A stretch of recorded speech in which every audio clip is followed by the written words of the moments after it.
જય હિન્દ મિત્રો। તો મિત્રો આજે આપણે આ વિડીયોની અંદર જોશું આપણે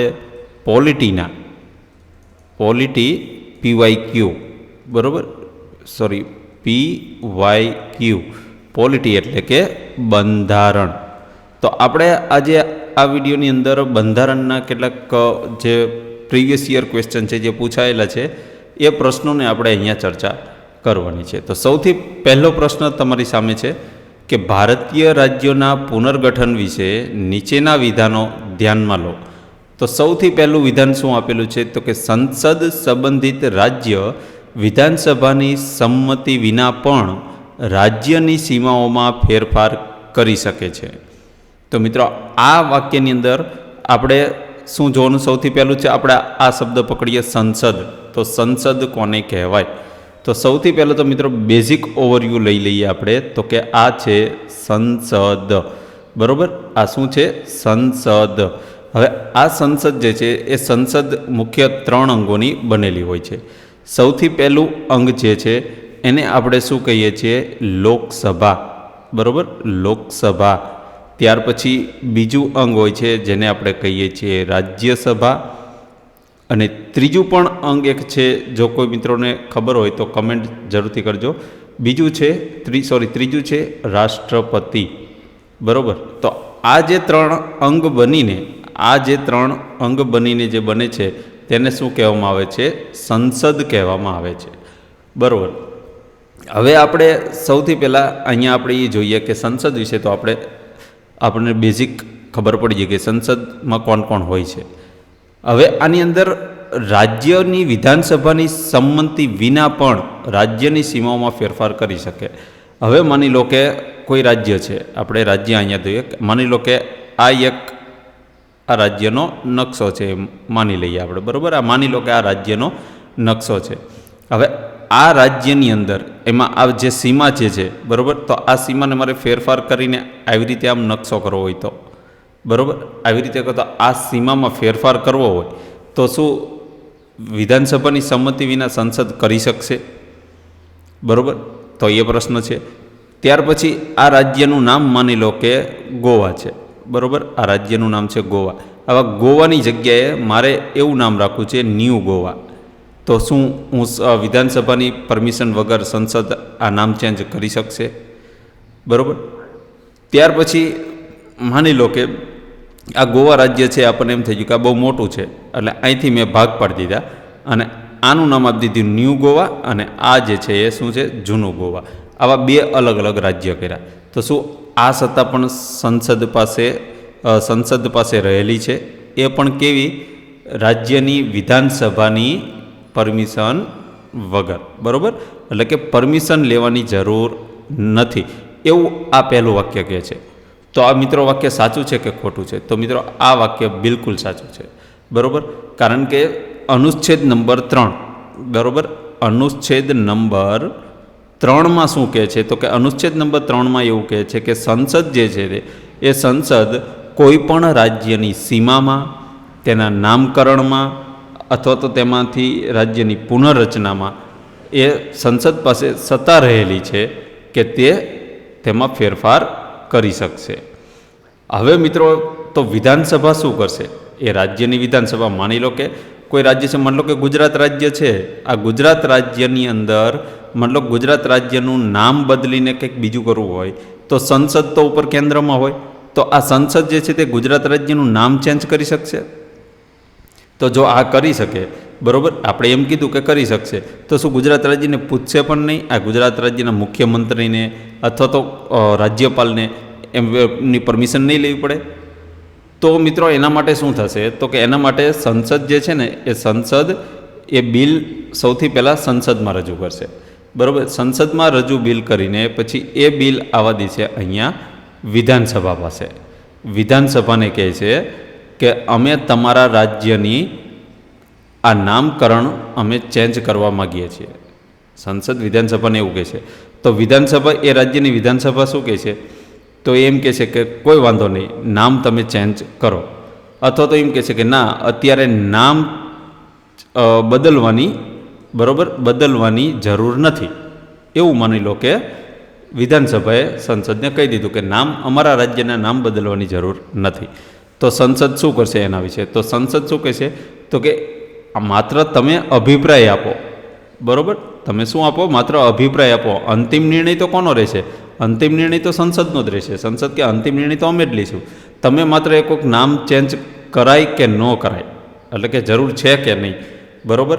બાકી તમે એમ કહો કે ના નથી કરો નામ ચેન્જ, તો સંસદ એમ કહેશે કે નહીં અમે નક્કી કર્યું છે કે નામ ચેન્જ કરવાનું છે, તો એ ચેન્જ કરી શકશે. બરાબર. તો આમાં મતલબ શું થયો કે અંતિમ સત્તા કોની રહેલી છે? સંસદની સત્તા રહેલી છે. તે વિધાનસભાને બિલ મોકલશે પણ માત્ર તેમના અભિપ્રાય માટે, અને એ અભિપ્રાય સંસદને બંધન કરતા નથી, એટલે કે બાધ્ય નથી. સંસદ પોતાની રીતે સ્વતંત્ર છે, તે જાતે જ નિર્ણય લેશે અને એ નિર્ણય અંતિમ રહેશે. વિધાનસભાને પણ એ નિર્ણય માનવો પડશે. બરાબર. તો આવું કેમ રાખ્યું છે? બરાબર. તમારા ઘરનું નામ ચેન્જ તમને પૂછ્યા વગર કરી દે, તમારી મરજી વિરુદ્ધ કરી દે, તો આવું કેમ? તો કે આ એટલા માટે રાખ્યું છે કે આપણા બંધારણની અંદર, બરાબર, આપણું બંધારણ જે છે, આપણા બંધારણની અંદર શું કે આ જે વ્યવસ્થા રહેલી છે, આ વ્યવસ્થાને કેવી અખંડ અને એકીકૃત, કેવી, આ શબ્દ યાદ રાખજો મિત્રો, અખંડ અને એકીકૃત જે સંઘીય સંસ્થા છે, સંઘીય માળખું જે છે, આ સંઘીય માળખું એને મજબૂત બનાવવા માટે આ વ્યવસ્થા રાખવામાં આવી છે. બરાબર. તો આ શું કરશે? આ અખંડ અને એકીકૃત જે સંઘીય સંઘ એટલે કોણ? તો કે સંઘ એટલે આ સંસદ. બરાબર. સંસદ પછી એની પછી સંસદ ક્યાં હોય? કેન્દ્રમાં હોય. બરાબર. તો આ માળખું જે છે, આ માળખાને મજબૂત બનાવવા માટે આ વ્યવસ્થાને રાખવામાં આવેલી છે. હવે એમાં કેવું છે કે અમેરિકા જે છે, અમેરિકાનું બંધારણ કેવું છે ખબર છે? અમેરિકાનું બંધારણ કેવું છે? જડ છે. બરાબર. તો આ જડ છે, પરંતુ ભારતનું બંધારણ જે છે ને, એ ભારતનું બંધારણ જડ નથી. બરાબર.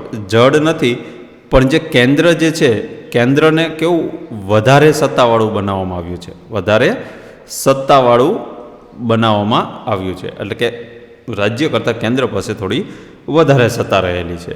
તો આ કેવું છે? વધારે સત્તાવાળું બનાવવામાં આવેલું છે.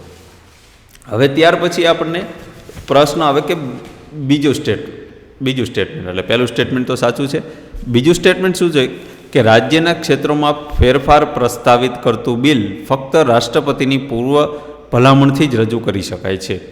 એટલે હવે એમ કે છે કે આ બિલ જ્યારે સંસદ લાવશે, બરાબર, સંસદ એમ કહે છે કે આ ગુજરાત રાજ્યનું નામ બદલવું છે, બરાબર, આનું નામ બદલવું છે, બરાબર. તો સંસદ એમ કહે છે કે હાલો આપણે આનું નામ ચેન્જ કરી દઈએ અને આપણે બિલ સંસદમાં મૂકી દઈએ. તો એમ બિલ સંસદમાં આવશે નહીં.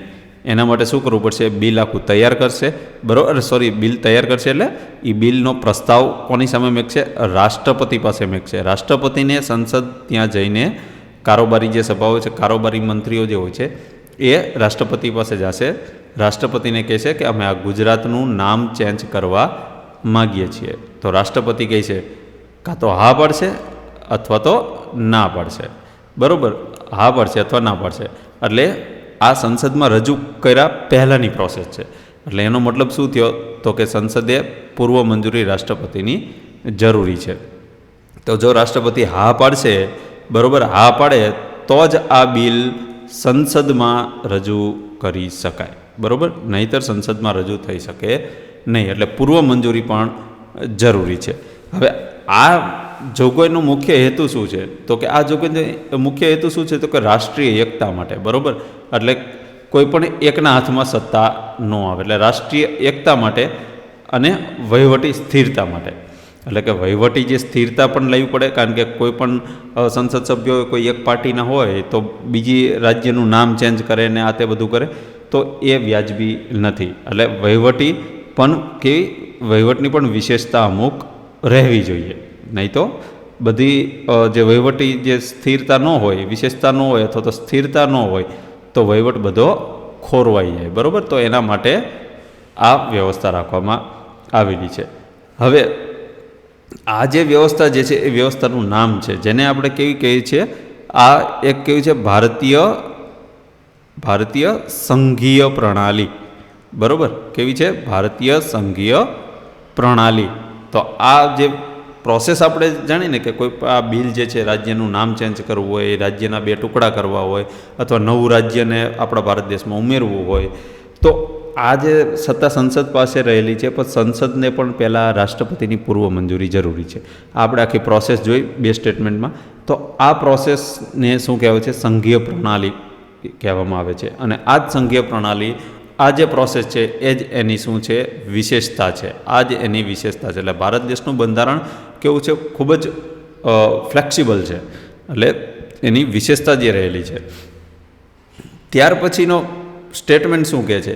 તો કે બંધારણ રાજ્યની સરહદોમાં કોઈ પણ ફેરફાર પહેલાં અસરગ્રસ્ત વસ્તીના જનમતની સ્પષ્ટપણે આવશ્યકતા રાખે છે.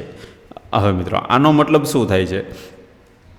કે જ્યારે પણ આવી રીતે કોઈ બિલ લાવે, બરાબર, આવું બિલ લાવે તો આ બિલની અંદર શું કહેવા માગે છે? તો કે આ બિલની અંદર તમારે શું કરવું? કે જનમત, એટલે કે માન લો કે આ ગુજરાત રાજ્યનું નામ ચેન્જ કરવું છે, તો ગુજરાત રાજ્યની જેટલી પણ વસ્તી જે છે, આ વસ્તીને પૂછવામાં આવશે, બરાબર. આ વસ્તીને પૂછવામાં આવશે કે શું તમે આની સાથે સહમત છો?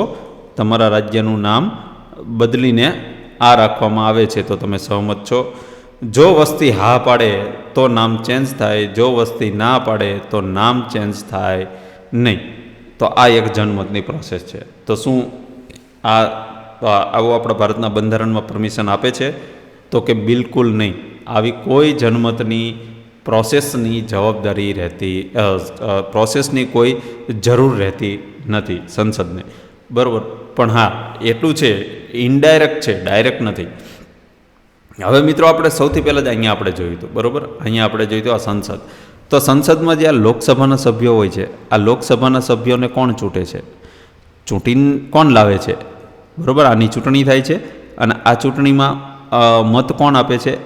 આપણા દ્વારા જે ચૂંટવામાં આવે છે, બરાબર. તો આ સભ્યો કોણ થયા? આપણા જ પ્રતિનિધિઓ થયા, અહીંયા જે પણ લોકસભામાં બેઠા છે તે. પછી રાજ્યસભામાં પણ રાજ્યસભાના સભ્યોને કોણ મત આપે છે? તો કે રાજ્યસભાના સભ્યોને મત, બરાબર, જે મત આપે છે તે ઇનડાયરેક્ટ, આ પરોક્ષ રીતે ચૂંટણી થાય છે આની, બરાબર. અને આ પ્રત્યક્ષ રીતે થાય છે. લોકસભાની ચૂંટણી પ્રત્યક્ષ રીતે થાય છે અને આ રાજ્યસભાની પરોક્ષ રીતે થાય છે. એટલે કે આમાં જેટલા સભ્યો હોય છે લોકસભાના, તેમાંથી આ મત આપે છે રાજ્યસભાના સભ્યો બનાવવા માટે. તો ઇનડાયરેક્ટલી શું થયા?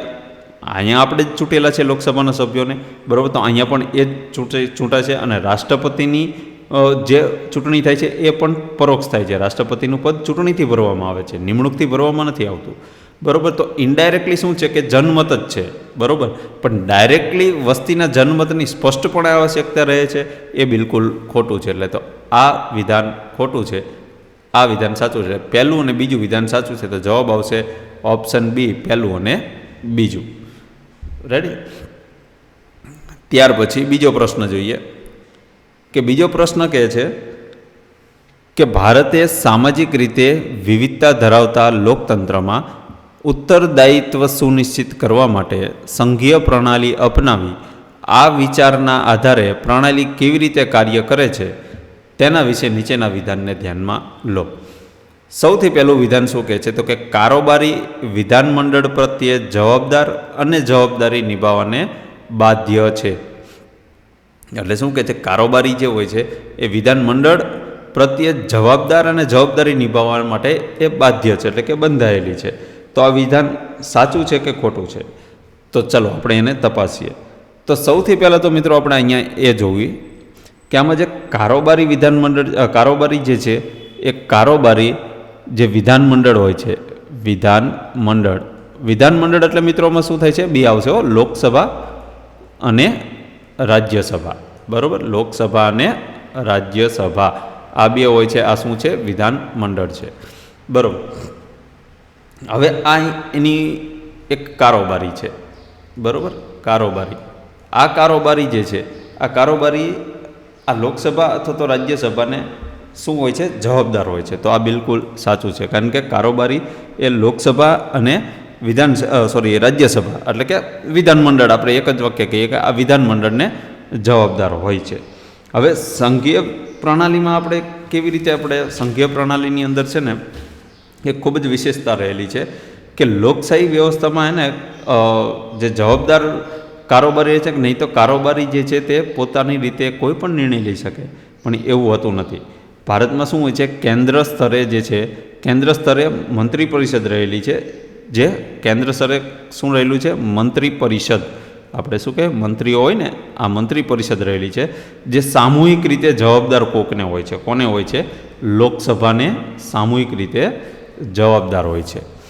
હવે ત્યાર પછી એવું જ રીતે આપણે શું હોય છે, વિધાનસભામાં એટલે કે રાજ્યમાં.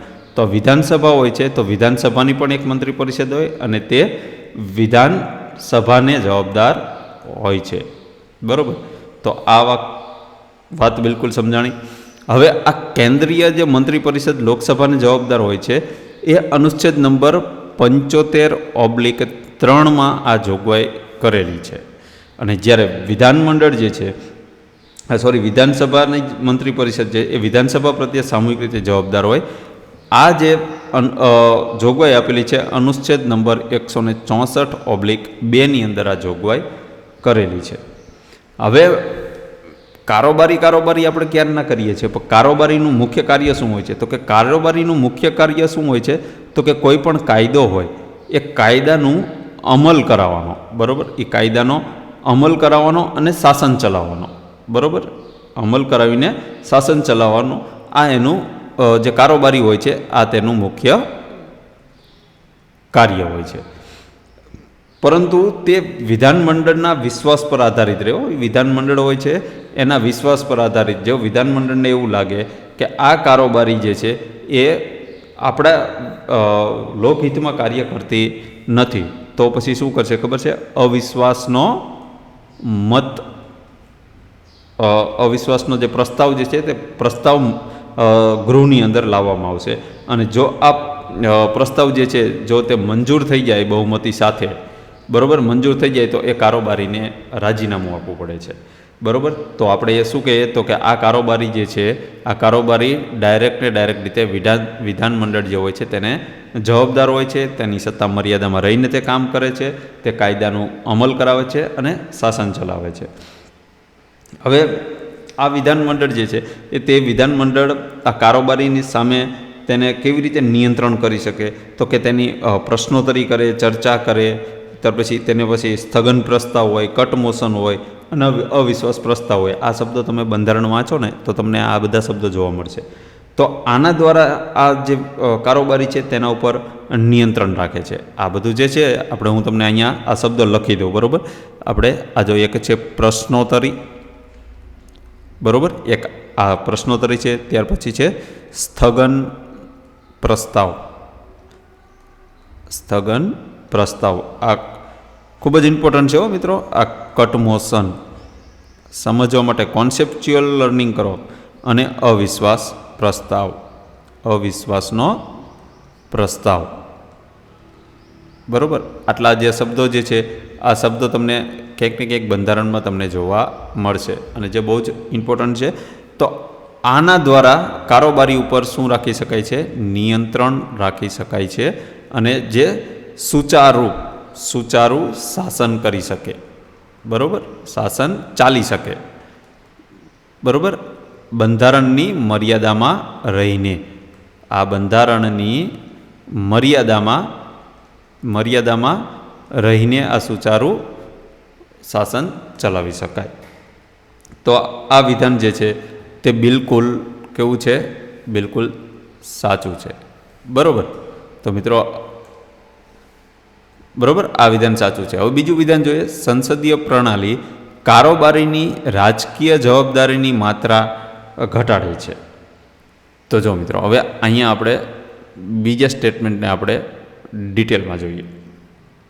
બીજું સ્ટેટમેન્ટ શું કહે છે? ફરીવાર આપણે જોઈ લઈએ કે સંસદીય પ્રણાલી જે છે એ કારોબારીની રાજકીય જવાબદારીની માત્રા ઘટાડે છે. તો સંસદીય પ્રણાલી જે કારોબારીની રાજકીય જે જવાબદારી છે એને ઘટાડે છે. તો આ જે છે જવાબદારી, આ જે કારોબારીની જે જવાબદારી જે છે તે જવાબદારી આ સંસદ જે છે, સંસદીય પ્રણાલી, બરાબર. તો આ સંસદીય પ્રણાલી શું કરે છે? તો કે આની જવાબદારી ઘટાડે છે. બરાબર. આ જવાબદારી ઘટાડે છે. આપણે આગળ જોયું તો કે ના, બિલકુલ નહીં, આની કોઈ જવાબદારી ઘટાડતી નથી. બરાબર. સામુકનું એ રાજકીય રીતે જવાબદાર બનાવે છે. તે ઉલટાની એને શું કરે છે? રાજકીય રીતે જવાબદાર બનાવે છે. શું બનાવે છે? જવાબદાર બનાવે છે. તો આ બિલકુલ વિધાન ખોટું છે બીજું, બરાબર. કારણ કે ભારતીય સંવિધાન અનુસાર ને મંત્રી પરિષદ જે છે એ આપણે આગળ જોયું લોકસભા પ્રત્યે સામૂહિક રીતે જવાબદાર હોય છે. અને જો આ વિશ્વાસ ગુમાવે, આ કારોબારી વિશ્વાસ ગુમાવે તો અવિશ્વાસના પ્રસ્તાવ દ્વારા તેમને શું કરે છે? બરખાસ્ત પણ કરવામાં આવે છે. તો આ તો એમની જવાબદારી થઈ કે ભાઈ આપણે વિશ્વાસનો મત પણ જાળવી રાખો. જો વિશ્વાસનો મત ગુમાવશું તો આપણે સંપૂર્ણ કારોબારીને રાજીનામું આપવું પડશે.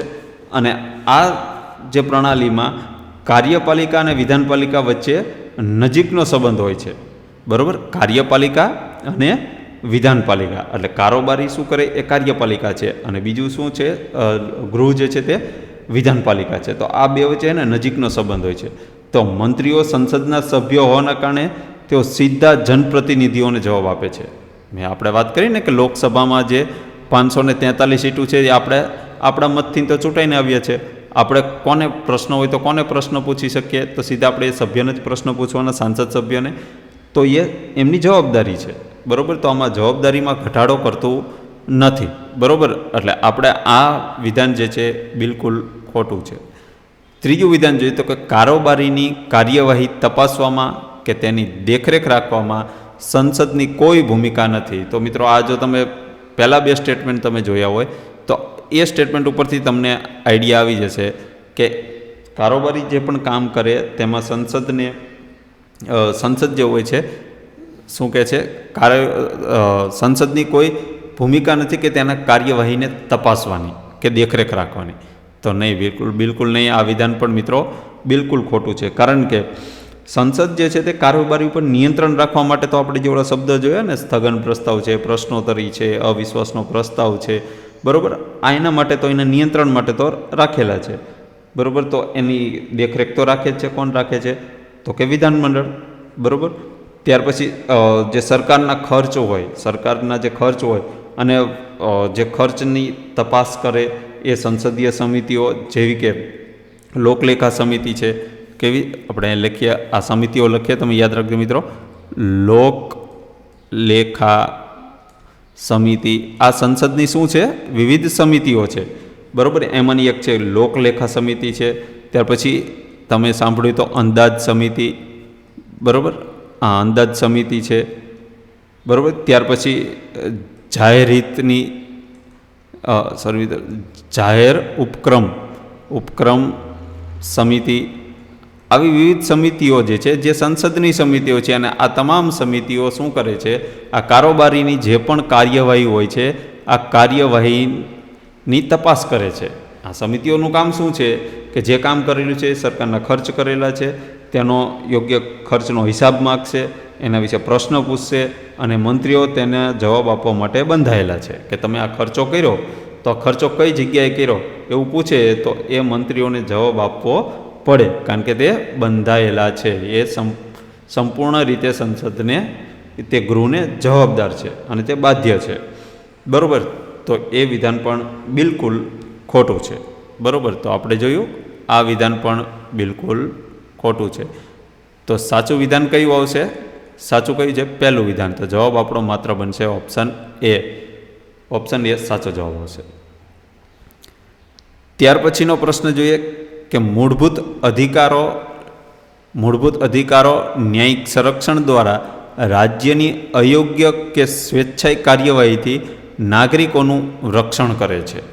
તો એ વિશેના નીચેના વિધાનોને ધ્યાનમાં લો. તો આમાં જે વિધાન આપેલા છે એમાં સૌથી પહેલું વિધાન શું આપેલું છે? તો કે ન્યાયાલયો કોઈ પણ એવા કાયદાને રદ કરી શકે છે જે મૂળભૂત અધિકારોની વિરુદ્ધ હોય. તો આ બિલકુલ વિધાન સાચું છે. જો તમે સામાન્ય બુદ્ધિથી તમે વિચારો, ન્યાયાલયો એટલે શું થાય? આપણી કોર્ટ કોઈ પણ હોય, બરાબર.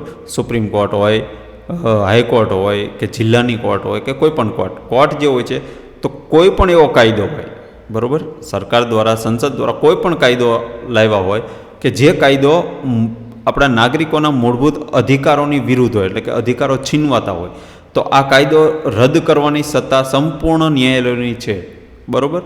તો એ રદ કરી શકે છે, સંપૂર્ણ સત્તા છે. તો આ વિધાન બિલકુલ સાચું છે, બરાબર. તો હવે એમાં શું સંવિધાનના જે સંવિધાન આપણું બંધારણ છે, બરાબર, આ બંધારણ છે, તો આ બંધારણના રક્ષક કોણ છે? રક્ષક કોને કહેવામાં આવે છે? તો બંધારણના રક્ષક તરીકે જ આપણે શું ન્યાયપાલિકાઓ છે. શું છે? ન્યાયપાલિકાઓ. આ ન્યાયપાલિકાઓ જે છે એ શું છે? બંધારણના રક્ષક છે. એટલા માટે તો તે કાયદો રદ કરી શકે. જો સામાન્ય માણસના જો મૂળભૂત હકો હોય એ જ છીનવાઈ રહ્યા હોય તો એ કાયદો શું કરવાનો, બરાબર. તો આ જે સત્તા આપેલી છે ને ન્યાયપાલિકાઓને, આ સત્તાને શું કહેવામાં આવે છે? ન્યાયિક. એક શબ્દ છે ન્યાયિક પુનર્વિલોકન. શું કહેવામાં આવે છે? ન્યાયિક પુનર્વિલોકન, બરાબર. તો આ સંવિધાનના અનુચ્છેદ 13, અનુચ્છેદ યાદ રાખજો મિત્રો, સંવિધાનના અનુચ્છેદ 13 મુજબ, બરાબર, રાજ્ય એવો કોઈ કાયદો બનાવી શકતું નથી જે મૂળભૂત અધિકારોનું હનન કરતો હોય. કયા અનુચ્છેદ મુજબ? અનુચ્છેદ નંબર 13 મુજબ, બરાબર. તો આ મિત્રો સામાન્ય બુદ્ધિથી પ્રશ્ન સોલ્વ થઈ જાય એવું વિધાન હતું. આ બીજું વિધાન શું કહે છે?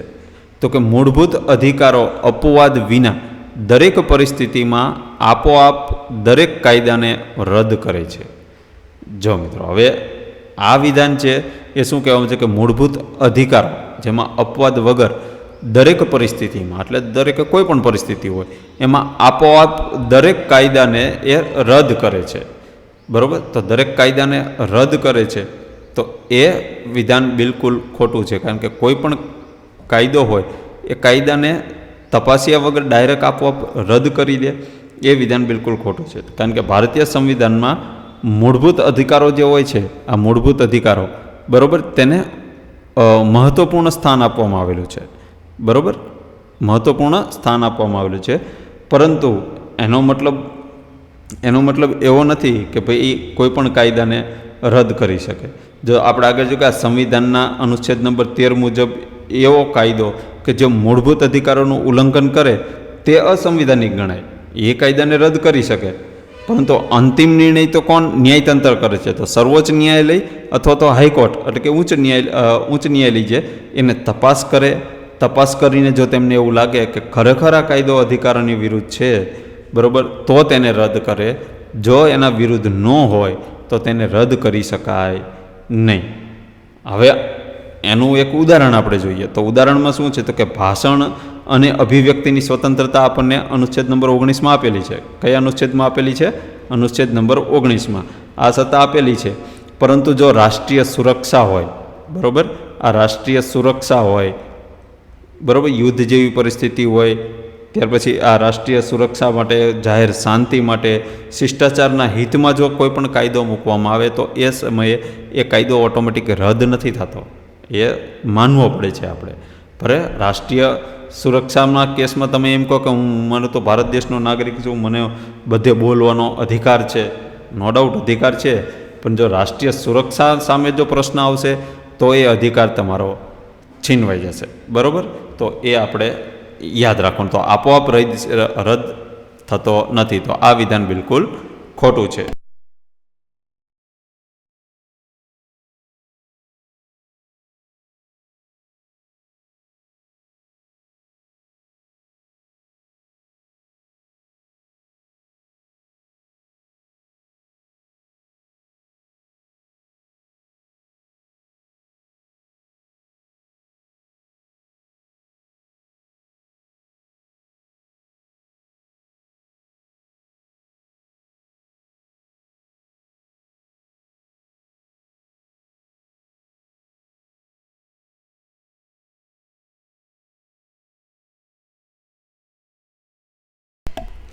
ત્યાર પછી ત્રીજું વિધાન જોઈએ. તો કે ત્રીજું વિધાન શું છે? કે માત્ર કારોબારી શાખા જ મૂળભૂત અધિકારોને લાગુ કરી શકે છે. તો માત્ર કારોબારી શાખા જ મૂળભૂત અધિકારોને લાગુ કરી શકે નહીં. આ વિધાન બિલકુલ ખોટું છે. કેમ?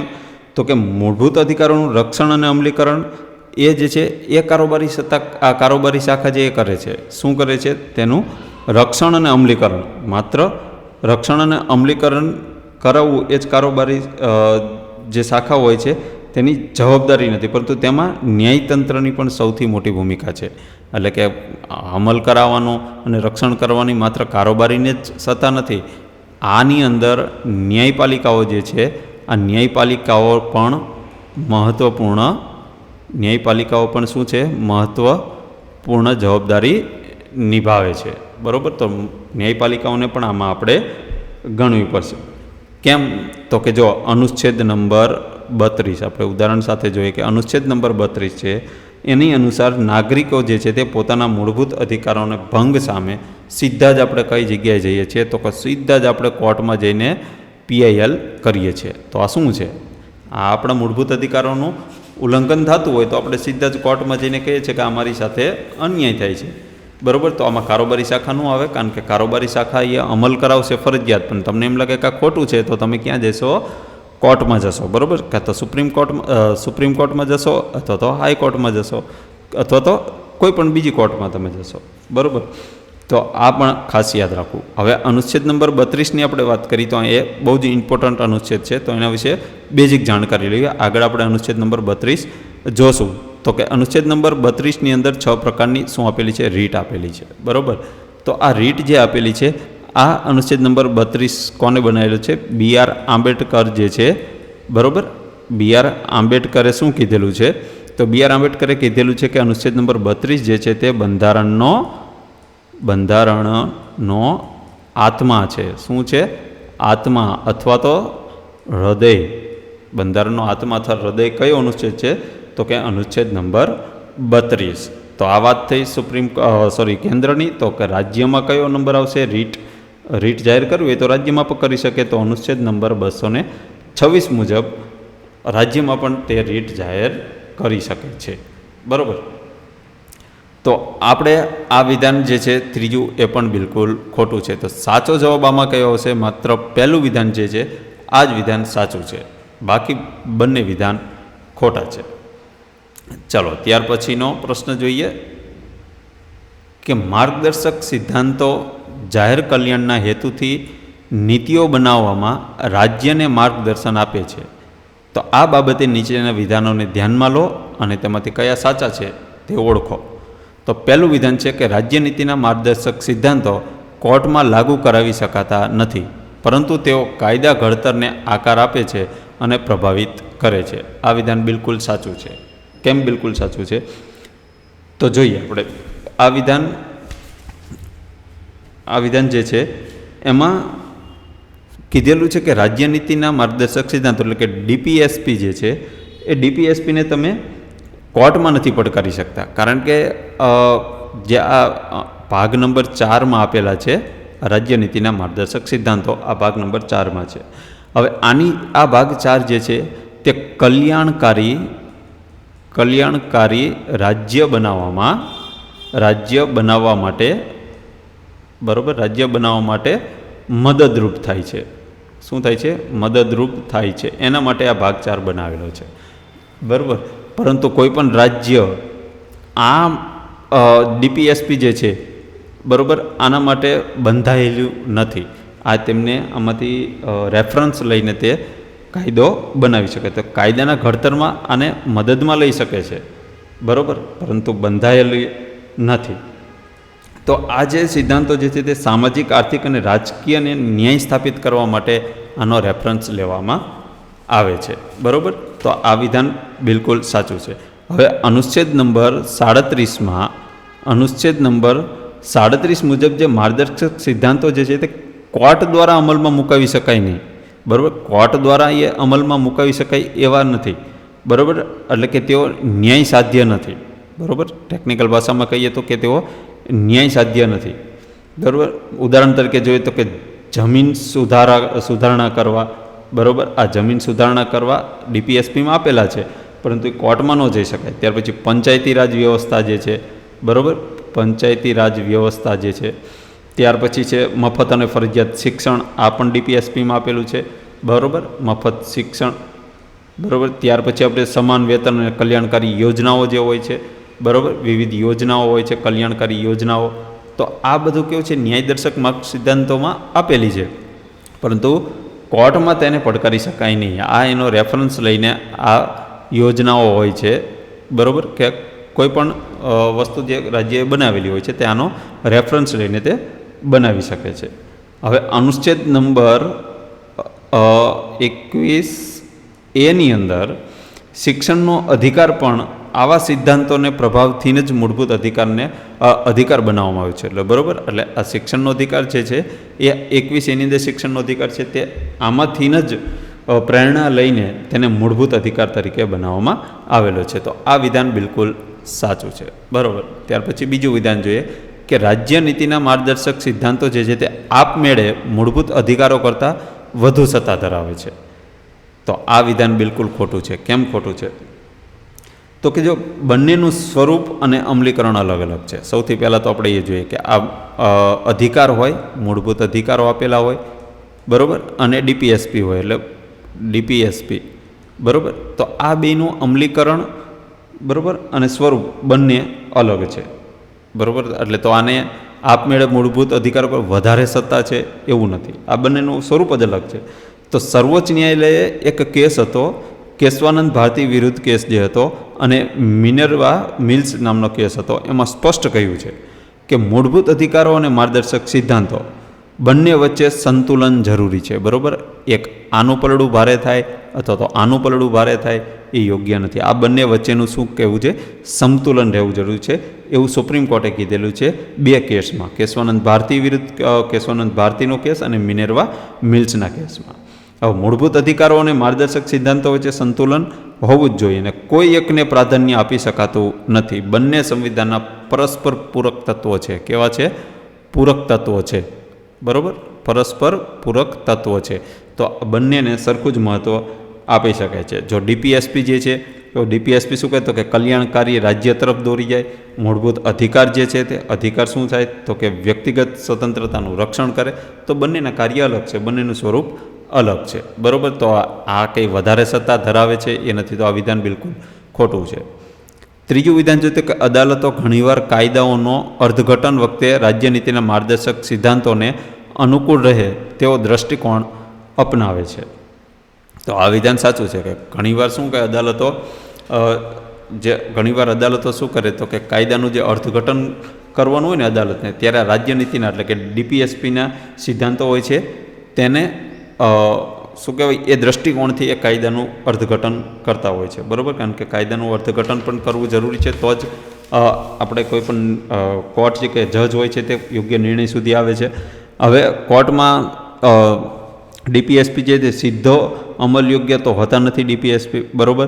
પરંતુ કોઈ પણ કેસ કોર્ટમાં ગયો હોય, બરાબર, અને એ કોર્ટમાં કોઈ પણ કેસમાં અર્થઘટન કરવું હોય, બરાબર, તો અર્થઘટન કરતી વખતે આ ડીપીએસપીને સુપ્રીમ કોર્ટ, હાઈકોર્ટ અથવા અન્ય કોર્ટ જરૂરથી તેને રેફરન્સ તરીકે લે છે અને એના આધારે એ ચુકાદો પણ આપી શકે, બરાબર. તો રેફરન્સ તરીકે લઈ શકે. તો ત્રીજું વિધાન સાચું છે. તો આપણે કયું? બી પહેલું અને ત્રીજું સાચું છે, બીજું ખોટું છે. તો પહેલું અને ત્રીજું આવશે ઓપ્શન બીમાં. એટલે ઓપ્શન બી આ પ્રશ્નનો સાચો જવાબ આવશે, બરાબર. તો મિત્રો આ આપણે અહીંયા સુધી આપણે રાખીએ, પછી વિડીયો વધારે બોરિંગ થઈ જાય, મોટો થઈ જાય. તો આપણે જ્યાં કોન્સેપ્ચ્યુઅલ લર્નિંગ દ્વારા આપણે જો ટૉપિકને સમજશું તો આપણને બહુ જ ઇઝીલી આપણને યાદ પણ રહી શકે છે, બરાબર. તો ચલો મિત્રો મળીએ નવા વિડીયોમાં. જય હિન્દ.